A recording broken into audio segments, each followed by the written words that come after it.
So this piece here is a crooked beak, which is a mythical bird from the animal kingdom. Um, so we have in our potlatches, we have four different birds, and they're going to come in different times. So you have the crooked beak, uh, another crooked beak that has a smaller beak going around it, and then you have the hookuk and a raven.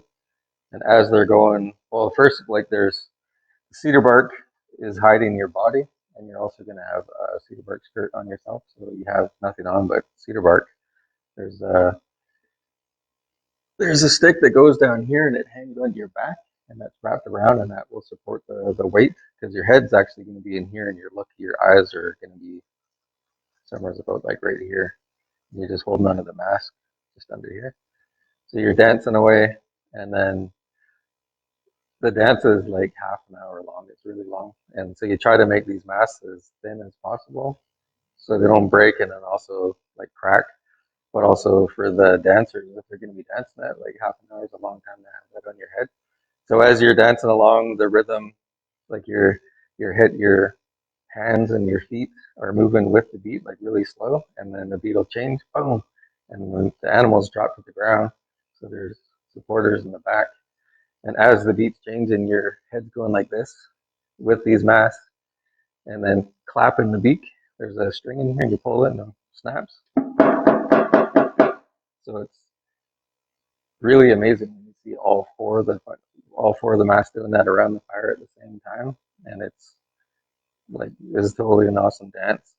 This mask here, I used more brighter, lighter colors because my fondest memory of using these masks was at my Uncle Tony's big house that he had out in Jokerville when I was a kid.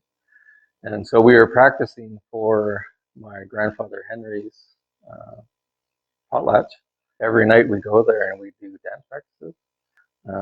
But I used like that memory of being younger, and I just love being in Tony's big house that he had at the time. But all my uncles, my dad, Uncle Richard, Henry, they were all carving masks at the same time. So we were doing dance practices, and my uncles were carving, my dad was carving. So it was all in one area. Because of the youthfulness and the playfulness that we had at the time, I was trying to reflect that memory back into this cricket beat. So it's playful and it's fun, but it still has the strong Kwaguilth designs and form lines throughout the piece. I always try to stick to the same Kwaguilth form lines, but I like to play with it and give it my own flair after a while. Like when you start off, you're using the strict colors and using the like red, blacks, and whites, and that's about it, or natural cedar. And over time, you develop your own style. And so this is probably the only fifth crooked beak I've ever made in my life because of the time involved in making these pieces. This is one of the most complicated masks that there is as a carver to make, besides transformation mask. So they're really fun.